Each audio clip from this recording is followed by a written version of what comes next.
Hello everyone, welcome to Cosmos UGC classes. सभी साथियों का कॉस्मोस यूजीसी क्लासेज में स्वागत है। कॉस्मोस यूजीसी क्लासेज के इस धमाकेदार सेशन में आपका जो है स्वागत है। साथियों, अपनी चर्चा चल रही थी भूगोल को लेकर। भूगोल में अपन अध्ययन कर रहे थे हम्बोल्ट, रिटर और रेडजेल के बारे में। हमने उनके बारे में जो आधुनिक भूगोल का शास्त्रीय काल के जो भूगोलवेता थे मुख्य, उनकी अपन ने जो है चर्चा जो कर ली थी।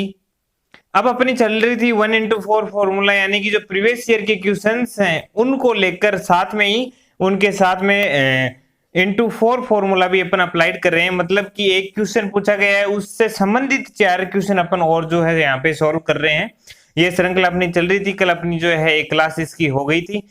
आज लगभग कंप्लीट हो जाएंगे, है एक क्लास में कंप्लीट हो जाएंगे। उसके बाद में अपन है नए भूगोलवेता पढ़ेंगे, ब्रिटिश या जर्मनी जो भी है वो भूगोलवेता जो अपन है उनके बारे में जो चर्चा करेंगे। तो उम्मीद है कि आप है बढ़िया तरीके से क्लासेस का आनंद ले रहे हो। और है मैंने पहले ही आपसे वादा किया था कि आपको यहाँ से पढ़ने के बाद में कहीं और पढ़ने का जो है पढ़ने की जरूरत ही नहीं पड़ेगी कहीं और से। आप बस इसके प्रॉपर जो है नोट्स बना लो, क्योंकि ये जो मैं मैटर आपको करवा रहा हूँ ये तुलनात्मक रूप से किया गया है। मतलब पढ़ रहे हैं अपन रेडजेल, हम्बोल्ट आ रहा है, यूनानी में प्लेटो, अरस्तु वो आ रहे हैं। मतलब इस तरह से इनको तैयार किया गया है कि अपन है रिवाइज, मतलब पढ़ रहे हैं आगे वाला और पीछे वाला जो है अपने आप ही जो है रिवाइज होता चला जाता है। ऐसा आपको कहीं भी देखने को नहीं मिलेगा। यूट्यूब के इतिहास में पहली बार है आपकी रेगुलर, देखो रेगुलर बेसिस पे एक भी क्लासेस आपकी मिस नहीं हुई। रेगुलर बेसिस पे क्रमबद्ध रूप से और इतनी शानदार कंटेंट है आपको है जो निशुल्क रूप से। सबसे बड़ी बात यह है कि इतना शानदार कंटेंट कोई फ्री में नहीं देता, आपको निःशुल्क रूप से नहीं देता। आपको वो 1-2 दिन देंगे, फिर क्या करेंगे 10% लगाओ 10% लगाओ। लेकिन कॉस्मोस यूजीसी क्लासेज आपके लिए जो है हर डे है निःशुल्क रूप से जो है लेके आता है सेशन। तो आप इसका जो है आनंद उठाइए, फायदा उठाइए। है आप है इससे, फिर इसके अलावा जो आपको है थॉट है आपको पढ़ने की जरूरत नहीं पड़ेगी, क्योंकि जब अपनी यूनिट कंप्लीट हो जाएगी उसके बाद में मैं आपसे वादा करता हूं कि आपकी टेस्ट सीरीज रखेंगे। सप्ताह में एक दिन आपकी टेस्ट सीरीज जरूर होगी इस है जो यूनिट की लेकर, क्योंकि मैंने सबसे पहले यही वादा किया था। मतलब कि अपन को है शुरुआत छोटे से करनी चाहिए। मैंने यही वादा किया था कि जो मैं ये यूनिट पढ़ा रहा हूँ, 8वीं यूनिट पढ़ा रहा हूँ, पहले 20 नंबर उसके पक्के करवा दूं, उसके बाद में दूसरी यूनिट है उठाऊंगा, पुटअप करूंगा। तो पहले प्राथमिकता इसी को होगी कि यही आपकी कंप्लीट हो जाए। उसके बाद में अपन है 9 यूनिट बचती है। 1 से 10 क्वेश्चन आते हैं तो 90 क्वेश्चन हो गए। अब 90 क्वेश्चन हो गए तो एक क्वेश्चन 2 मार्क्स का आता था, तो 180 जो है मार्क्स है उनकी तरफ चलेंगे। फिर अपन जो है बढ़ते चलेंगे। एग्जाम आपकी है दिसंबर से पहले होना जो है असंभव है, तो आपको काफ़ी सारा टाइम मिल जाएगा अब है तैयारी करने के लिए, बेहतरीन तैयारी करने के लिए। तो आप है बने रहिए और अपनी जो यहाँ पे है रेगुलर क्लासेस का जो आनंद लीजिए। तो चलो शुरुआत करते हैं पहले क्वेश्चन की।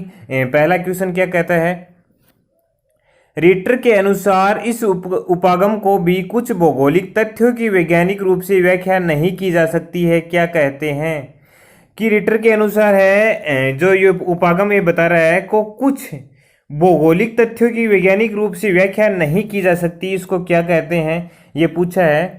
इसमें दे रखा है पारिस्थितिकी, क्षेत्रीय, स्थानिक या उद्देश्यवादी। तो ये जो है ये कथन उद्देश्यवादी से संबंधित है, तो इसका सही आंसर होगा उद्देश्यवादी। इसकी जो है व्याख्या अपन देखेंगे। रिटर के अनुसार इस उपागम को कि कुछ भौगोलिक तथ्यों की वैज्ञानिक रूप से व्याख्या नहीं की जा सकती को उद्देश्यवादी जो है कहते हैं। उद्देश्यवाद के समर्थक समाज की व्यवहारिक समस्याओं के हल के लिए तथा भूगोल की यथार्थता को निश्चित करने के लिए मूल्य आधारित क्रिया पद्धति का जो है प्रयोग करते हैं। उद्देश्यवाद एक दर्शन है। क्या है? एक दर्शन है, चिंतन है उद्देश्यवाद, जिसके अनुसार अर्थ तथा ज्ञान की परिभाषा उनके अनुभव की भूमिका के संदर्भ में जो है की जा सकती है। तो इसका सही आंसर सी होगा, उद्देश्यवादी। अपने जो है चलते हैं नेक्स्ट के क्वेश्चन की तरफ। टेलियोलॉजी, उद्देश्यवाद की अवधारणा किसने प्रतिपादित की? टेलियोलॉजी, अभी मैंने उद्देश्यवाद आया था, पहले क्वेश्चन में आया था उद्देश्यवादी। तो अवधारणा किसने प्रतिपादित की थी? हम्बोल्ट ने। रिटर ने, पेसेल ने और विडाल डी ला ब्लास ने। इसमें से जो सही बताना है कि है उद्देश्यवाद की अवधारणा किसने जो है प्रतिपादित की थी। अब ये टेलियोलॉजी है आपके सामने आ रहा है, तो आपको है एक जो भूगोलवेता याद आ रहा होगा, मैंने बताया था टेलियोलॉजिकल विचारधारा। मैंने आपको जब यूनानी पढ़ाए थे तब मैंने आपको इसके बारे में चर्चा की थी, अगर आपको याद आ रहा है। अरस्तु महोदय, प्लेटो का जो शिष्य है अरस्तु, वो याद आ रहा है तो टेलियोलॉजिकल विचारधारा या मेटियोरियोलॉजी का पुस्तिका उसकी जो है देखने को अपन को है मिलती है, अपन ने जो है अध्ययन किया।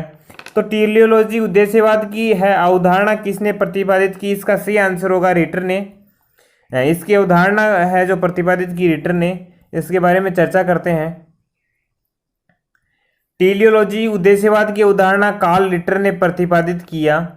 कार्ल रिटर 1779 से 1869 को आधुनिक भौगोलिक विचारों का संस्थापक जो है माना जाता है, इसका जो जन्म है।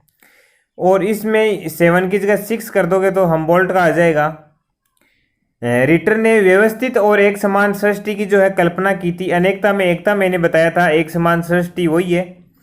इस प्रकार उनकी प्रकृति पद्धति उद्देश्यवादी थी, टेलियोलॉजी थी। रिटर की प्रसिद्ध पुस्तक अर्धकुंडे में उन्होंने यूरोप में सभ्यता के उत्तर पश्चिम की ओर संचलन के सिद्धांत को जो है प्रस्तुत किया है।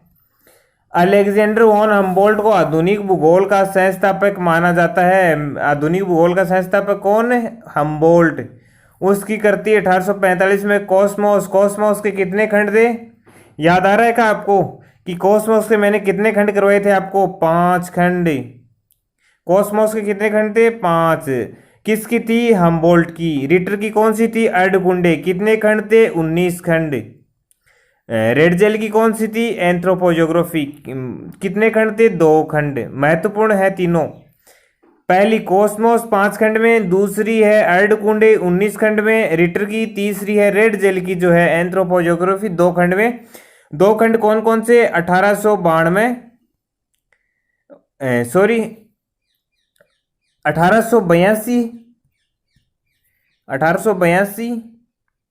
और 1800 जो है 91 में है, जो 2 खंड है इसके जो है देखने को मिलते हैं। चलिए चलते हैं नेक्स्ट क्वेश्चन की तरफ। An introduction to the application of geography to history. In introduction to the application of geography to history और ज्योग्राफिकल डिस्ट्रीब्यूशन, मतलब और लग गया तो ये दूसरी बुक हो गई यहाँ पे, ये अलग बुक है, ये अलग है। ज्योग्राफिकल डिस्ट्रीब्यूशन ऑफ मैनकाइंड कार्य है जो किसका है? विडाल डी ला ब्लास, कार्ल रिटर, हेटनर या फ्रेडरिक रेडजेल। तो इसमें क्या पूछा आपको? इसमें पूछा कि an introduction to the application of geography to history या geographical distribution of mankind, the history of mankind जिसको बोलते हैं, वो किसकी जो है कार्य किसका था, ये करतियां किसकी थी? अब आप बोलोगे कि सर आपने तो इंग्लिश में ये करवाया नहीं। तो मेरे प्यारे साथियों, मैं बताना चाहूँगा कि मैंने आपको बोला था लास्ट क्लास में कि आप है 5 से 7 पंक्तियां है अपने नोट्स में खाली है छोड़ोगे, मतलब स्पेस छोड़ोगे कुछ। अब ये जो नए नए फैक्ट्स आ रहे हैं, मैं बोला था कि क्वेश्चन के माध्यम से, जो नहीं करवाया वो क्वेश्चन के माध्यम से आपके सामने आ जाएगा। जो ये नए नए फैक्ट्स आ रहे हैं ये आपको है जो उसमें लिख लेने हैं, फिर आपका विस्तृत रूप से संपूर्ण है जो नोट्स आ जाएंगे। तो एग्जाम में आपको कहीं और भटकने की जरूरत नहीं पड़ेगी। अपने नोट्स की रीडिंग लगाओ और मामला वहीं सेट हो जाएगा आपका। एक बार नोट्स की रीडिंग लगा दी है, चलते ही लगा दो ऐसे ही कि हाँ बस अपन को 1 घंटा मिला, 1 घंटे में नोट्स, इतनी नोट्स है 1 घंटे में आपको है जो रीडिंग लगानी है तो लगा सकते हो आप, जब आप प्रॉपरली रूप से अपने नोट्स बनाओगे तब। क्योंकि एग्जाम में आपको इतनी सारी क्लासेज लेना संभव नहीं होगा। एग्जाम से 2 मंथ या 1 मंथ पहले आपको क्लासेज स्टॉप कर देनी है, मोबाइल को बंद कर देना है और आपको केवल अपने जो नोट्स हैं या शॉर्ट नोट्स आपने बनाए हैं उनका ही सिर्फ है जो है अध्ययन करना है। सफलता की यही जो है सीढ़ी है। एन इंट्रोडक्शन, इसका जो सही आंसर जो होगा an introduction to the application of geography history geographical distribution of mankind, मैंने बताया नहीं था। ब्लास होगा, रिटर होगा, हेटनर या फ्रेडरिक रेडजेल। तो इसका सही आंसर होगा फ्रेडरिक रेडजेल होगा। कि इसकी जो है मैनकाइंड नाम आएगा तो वहीं पे आपको फ्रेडरिक रेडजेल की जो चर्चा मिलेगी। An introduction to the application of geography to history और geographical distribution of mankind Friedrich Ratzel का जो है कार्य है। ब्लास संभववाद के जो है प्रवर्तक हैं, यानी कि संभववाद के हैं Vidal de la Blache. One man army जब पढ़ेंगे अपन चर्चा करेंगे फ्रांसीसी भूगोलवेताओं में। निम्नलिखित में से कौन सा कथन रेडजेल के लेम्बेस्ट्रोम की संकल्पना के संबंध में है? अब लेम्बेस्ट्रोम सीधा भी पूछ सकते हैं आपसे कि लेम्बेस्ट्रोम किससे संबंधित है। अब लेम्बेस्ट्रोम आपने अगर पढ़ा है तो रेडजेल में आपने पढ़ा है, तो इसका सही कथन बताना है। यह भौगोलिक क्षेत्र है जिसमें जीव विकसित होते हैं, देखते हैं।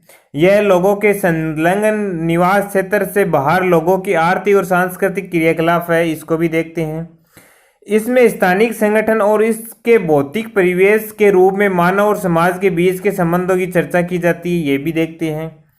यह भू राजनीति के बारे में बताता है और राज्य के दृष्टिकोण से स्थान की जो है व्याख्या करता है। इसमें से अपन को जो है सही बताना है कौन सा है, तो इसका सही आंसर क्या होगा? यह भौगोलिक क्षेत्र लेम्बेस्ट्रोम भौगोलिक क्षेत्र ही बताया था जिसमें जीव विकसित होते हैं। ठीक है, लोगों के संलग्न निवास क्षेत्र से बाहर लोगों की आर्थिक है क्रियाकलाप गलत है। इसमें स्थानिक संगठन और इसके भौतिक परिवेश के रूप में समाज के बीच संबंधों की जो चर्चा की जाती है, जीव और मनुष्य के जो संबंध है उसकी चर्चा की जाती है। और चौथा भी गलत हो गया, तो इसका सही आंसर डी होगा। 1 और 3 है जो इसका सही आंसर होगा।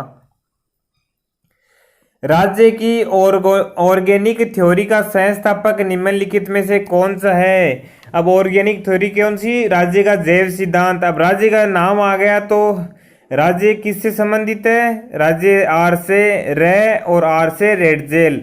उसने कौन सी पुस्तक लिखी? राजनीतिक भूगोल। राज्य की तुलना किससे की? जीव से। क्या बोला उसने कि अगर है कोई जीव है जिस प्रकार अपने आप को एक वातावरण में ढाल लेता है, उसी प्रकार है राज्य को भी अपना साम्राज्य का जो है विस्तार करना चाहिए। अगर वो ऐसा नहीं करता है तो उसको जो है नष्ट हो जाना चाहिए। तो इसका सही आंसर होगा रेडजेल, फ्रेडरिक रेडजेल होगा।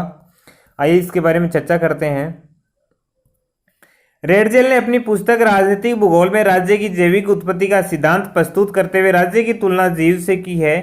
इनका कथन है कि राज्य का या तो वो सामान्य जीव की तरह विकास करना चाहिए, कि राज्य है उसको सामान्य जीव की तरह विकास करना चाहिए, या उसे समाप्त हो जाना चाहिए। वह स्थिर नहीं रह सकता कि उसको विकास करना ही पड़ेगा। वो ऐसा सोच रहा है कि मैं एक जगह रह जाऊं 50 साल 70 साल या कई दशकों तक, तो ऐसा नहीं हो सकता। अन्य राज्य उस पर अपना आधिपत्य कर लेंगे। उसको शक्तिशाली बनना होगा, आत्मनिर्भर बनना होगा। रेडजेल द्वारा लिखित निम्नलिखित पुस्तकें कौन सी है? मानव भूगोल, पृथ्वी एवं जीवन, वालकर कुंडे, राजनीतिक भूगोल इत्यादि जो मैंने आपको बताई है। और इसके अलावा रेडजेल ने लेम्बेस्ट्रोम की जो संकल्पना दी थी मैंने बता दी थी। अब सुमेलित ए को सूची ए को सूची 2 से सुमेलित करना है। एक तरफ दे रखे हैं भूगोलवेता, दूसरी तरफ है अवधारणा। अब अपन ने कौन से पढ़ लिए? रेडजेल और रिटर पढ़ लिया। ये दोनों नहीं पढ़ा तो इसको छोड़ दो एक बार, अपन जब आगे पढ़ेंगे तब चर्चा करेंगे। अब यहाँ से इसमें देखो कि कौन सा मैचिंग खा रहा है। अब कौन सा खा रहा है इसमें? उद्देश्यवादी विचार, टीलियोलॉजी। रिटर मैंने पढ़ाया था, 20 से कर दो भाई मिलान इसका। रेडजेल डार्विनवाद की जो है विचारधारा की समालोचना, रेडजेल। तो 3 और 4 जो लास्ट सी और डी ए और बी में 3 4 कौन से ऑप्शन में मिलते हैं? 3 और 4। ए में तो 4 होना चाहिए, रेडजेल में सामाजिक डार्विनवाद, और बी में रिटर में उद्देश्यवादी जो है विचार होना चाहिए। ये कहाँ मिलता है? 4 और 3 मिल रहा है 1 में। 1 जो इसका सही आंसर 1 हो जाएगा। ये दूसरी सूची उसी का ही है। ये रेडजेल सामाजिक डार्विनवाद से संबंधित है, रिटर उद्देश्यवादी विचार से, हार्टसॉन क्षेत्रीय विभेदी या क्षेत्रीयकरण से संबंधित है, स्लूटर भूधर से जो है विज्ञान से संबंध रखता है। विश्व रचना, अब एक नया शब्द और आ रहा है आपके सामने, इसको भी अपने नोट्स में लिख लेना है। कॉस्मोग्राफी का दूसरा शब्द है विश्व रचना। शब्द किसने प्रतिपादित किया और उसे यूरेनोग्राफी और ज्योग्राफी, यूरेनोग्राफी और सामान्य भूगोल में विभाजित करने का काम किसने किया? मैंने पढ़ाया था, आपको ध्यान में है तो। पेस्चल बोलते हैं या पेसल एक ही बात है। रिटर, वारेनियस। अब वरेनियस आ गया, अब कंफ्यूज हो जाओगे सर ये वरेनियस क्या है। आपको दिखा देता हूँ, ये बी वरेनियस है। अब आप कंफ्यूज हो जाओगे सर ये वरेनियस क्या है। तो मेरे प्यारे साथियों, मैंने तभी कहा था कि अंग्रेजी वर्जन आपको देखना है, वहां पर आपको है वारेनियस मिलेगा। और वारेनियस मिलते ही आप समझ जाओगे कि वारेनियस ही भूगोलवेत्ता है द्वैतवाद का, वो है यहाँ पे। तो डी ऑप्शन ही का इसका है हम्बोल्ट। इसने यूरेनोग्राफी और ज्योग्राफी में इसको जो है विभक्त किया था। हम्बोल्ट की महत्वपूर्ण कृति कॉस्मोस 1845 ईस्वी में प्रकाशित हुई। कितने खंड थे, कितने बताए थे मैंने? 5 खंड। किसके? कॉस्मोस के। जिनकी यात्राओं का विस्तृत वर्णन है। हम्बोल्ट प्रेरणिक विधि इंडक्टिव मेथड में विश्वास करते थे। एक कल आ चुका है क्वेश्चन। उन्होंने अनुसंधान की अनुभविक विधि के महत्व पर बल दिया था। भूगोल का संस्थापक इसको जो है कहा जाता है हम्बोल्ट को। कॉस्मोग्राफी पद की रचना किसने की थी? अभी आया था विश्व रचना या कॉस्मोग्राफी। इसका सही आंसर हम्बोल्ट होगा। जर्मन भूगोलवेत्ता अलेक्जेंडर वोन हम्बोल्ट ने क्रमबद्ध प्रादेशिक भूगोल में अंतर किया। अब हम्बोल्ट का कौन सी अध्ययन पद्धति थी? क्रमबद्ध। रिटर की प्रादेशिक। उन्होंने पृथ्वी को मानव का घर बताया। इनकी प्रमुख पुस्तकें हैं कॉस्मोस तथा एशिया सेंट्रो। हम्बोल्ट कार्य कारण अंतर संबंध है में विश्वास रखते थे। अंतर संबंध में विश्वास कौन रखता था? हम्बोल्ट। ये क्रमबद्ध पद्धति के पक्षधर है। और रिटर तो कौन से थे? प्रादेशिक पद्धति जो है उसके जो है प्रवर्तक थे या पक्षधर थे रिटर, कार्ल रिटर।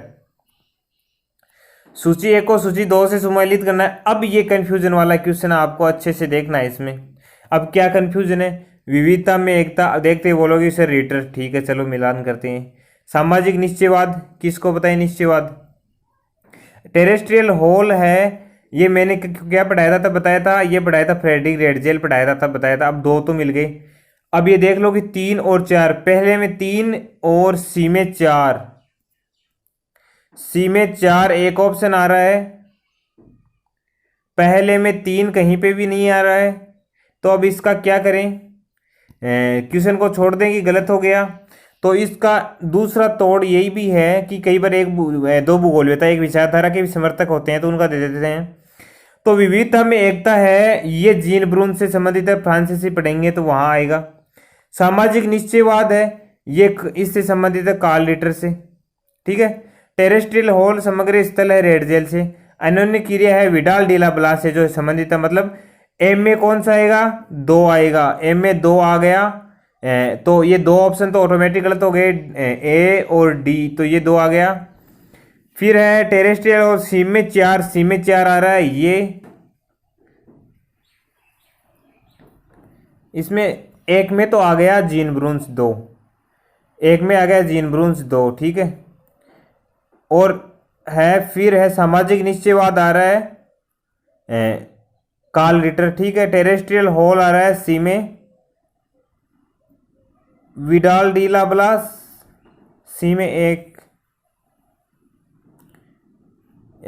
इसका जो सही आंसर होगा ये, इसमें जो है सही नहीं दे रखा है ये। इसका जो अपन को सही आंसर देखना होगा वो है, आप ऐसा करना, विविधता में एकता वो तो जीन ब्रून से संबंधित है, ए में 2। फिर सामाजिक निश्चयवाद संबंधित, निश्चयवाद भूगोलवेत्ता रिटर थे, ठीक है। टेरेस्ट्रियल हॉल जब मैंने रेडजेल पढ़ाया था तब बताया था, ठीक है। अन्योन्य क्रिया है वो विडाल डी ला ब्लास से संबंधित है, इससे आपको करना है। तो एक का ऑप्शन हो गया, एक में तो हो गया जीन ब्रून्स, इसमें हो गया 3, 2 में 3, 2 3 और 2 3 4 और फिर 1। तो इसका सही आंसर होगा बी, 2 3 4 और 1, ये देख लेना बी आंसर इसका जो करेक्ट होगा।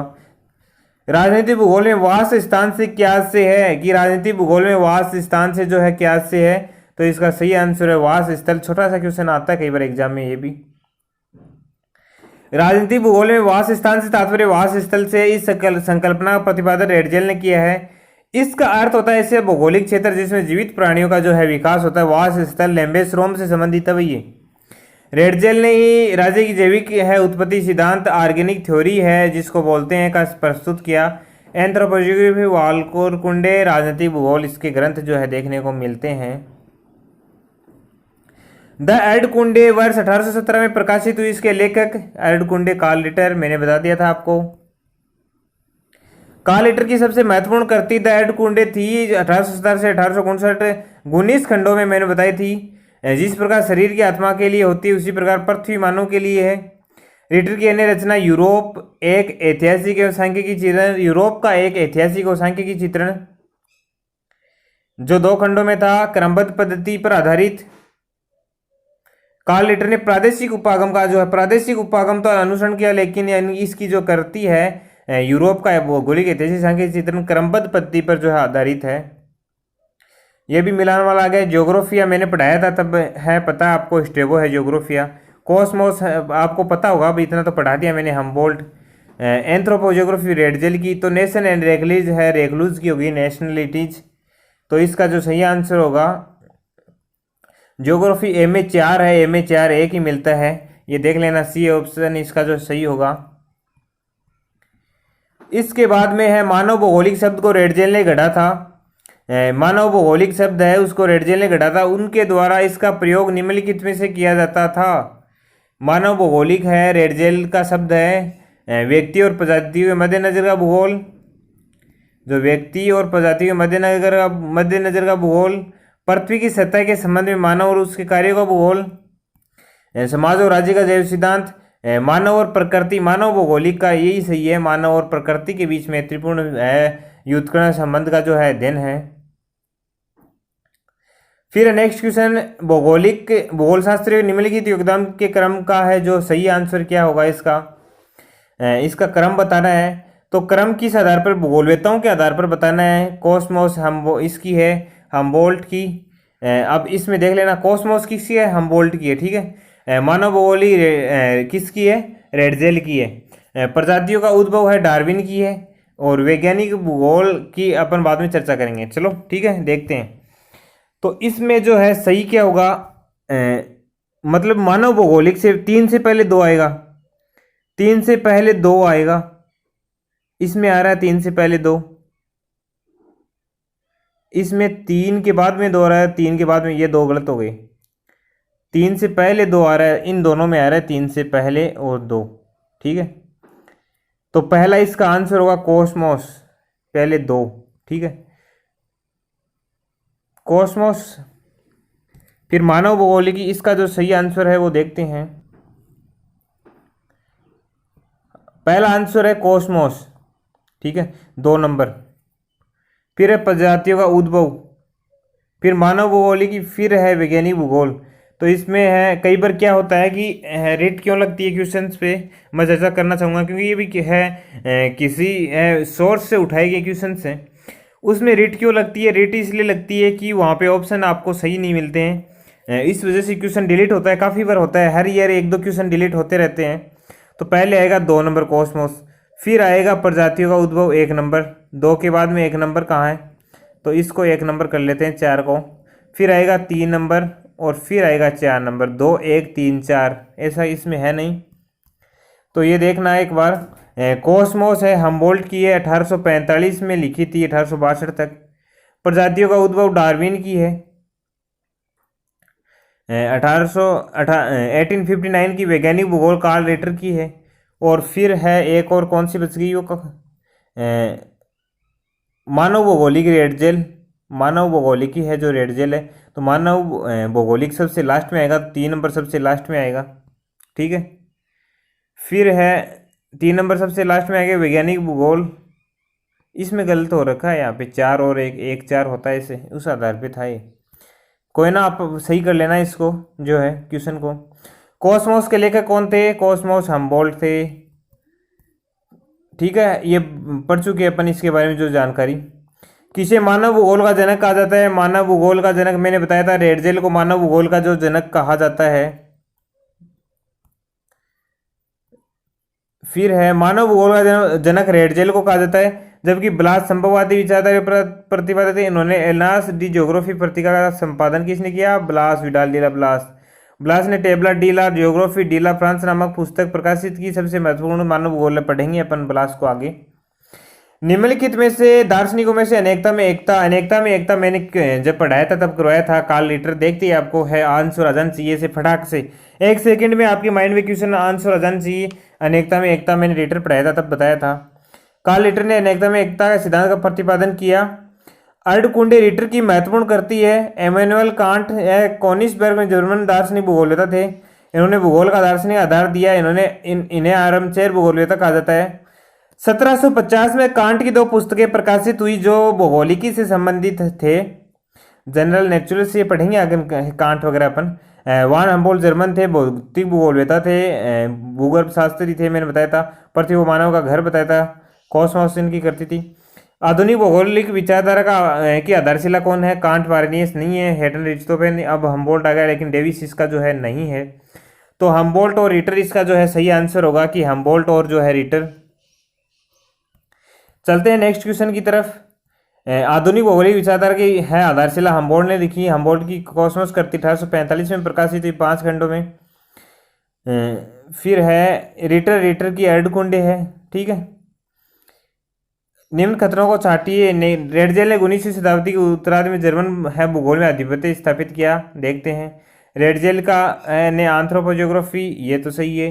डार्विन के प्रजाति विकास के सिद्धांत से अधिक प्रभावित है, ये भी सही है। तो ये भी जो है सही है। इसका सही आंसर होगा ए ऑप्शन होगा। 1 और 2 3 सभी सही है इसके। रेडजेल की अन्य पुस्तक वाल्केरकुंडे, पृथ्वी एवं जीवन, राजनीतिक भूगोल। रेडजेल ने लेबस एवं जीवन क्षेत्र की संकल्पना का जो प्रतिपादन किया है, इसका अर्थ है कि ऐसा भौगोलिक क्षेत्र जिसमें जीवित प्राणियों का जो है क्या होता है, विकास होता है। निम्नलिखित में से किसके प्रकाशन के पश्चात राजनीतिक भूगोल विषय में वास स्थान की है अवधारणा लोकप्रिय हुई? किसके प्रकाशन के पश्चात? Political geography. देखते हैं। Politics geography point of history, making geography, ये राजनीतिक भूगोल में पढ़ेंगे अपन। मैकिंडर स्पाइकमैन का सिद्धांत पढ़ेंगे तब उसमें आएगा ज्योग्राफी पॉइंट ऑफ हिस्ट्री। तो इसका सही आंसर होगा पॉलिटिक्स ज्योग्राफी के बाद में ही है जो है राजनीतिक भूगोल में वास स्थान, वास स्थल की जो अवधारणा है जो सही हुई। पॉलिटिक्स ज्योग्राफी प्रकाशन के पश्चात राजनीतिक भूगोल में है विषय में वास स्थान की लोकप्रिय हुई। रेडजेल ने राज्य की तुलना जीव से की थी, ये बता दिया मैंने। बार बार बताने में कोई फ़ायदा नहीं, इसका मैंने आपको जो है बता चुका हूँ मैं, क्योंकि अपन को है लगभग सारी यूनिट्स कंप्लीट करनी है, तो थोड़ा है अपन को है टाइम का मैनेजमेंट भी ध्यान में रखना है, क्योंकि मैंने बता चुका हूँ। रेडजेल की एंथ्रोपोजियोग्राफी है 50 पर क्वेश्चन आ गया होगा। ये मानव भूगोल के पिता है। वाल्केरकुंडे है मानव भूगोल जाति से इतिहास की व्याख्या की गई है इसने। अब फिर आ गया रिपीटेड क्वेश्चन। कॉस्मोग्राफी शब्द का प्रतिपादन यूरेनोग्राफी ज्योग्राफी में किसने किया? अब हम्बोल्ट देखते ही आपको है ध्यान में एजेंसी की हम्बोल्ट ने किया है। हम्बोल्ट है यूरेनोग्राफी और इसका जो है। अब ये देख लो है कॉस्मोग्राफी शब्द का प्रतिपादन और उसे यूरेनोग्राफी और ज्योग्राफी में विभाजित हम्बोल्ट ने किया था। मैं बता चुका हूँ पहले। हम्बोल्ट ने पहली बार समताप रेखाओं का प्रयोग किया। ये चीज़ है इसमें जो नहीं आ गई, क्योंकि मैंने बताया नई चीज़ें आपको बताते चलूंगा। पहली बार समताप रेखाओं का प्रयोग किया तथा विश्व मानचित्र और मानचित्र रेखाएं बनाई। हम्बोल्ट को आखिर महान पॉलीमेथस कहा जाता है। क्रमबद्ध अध्ययन को जो है प्राथमिकता दी। राज्य निर्माण का जैव सिद्धांत ऑर्गेनिक थ्योरी किसने प्रतिपादित किया? रेडजेल से संबंधित है। राजनीतिक भूगोल, राज्य का भूगोल।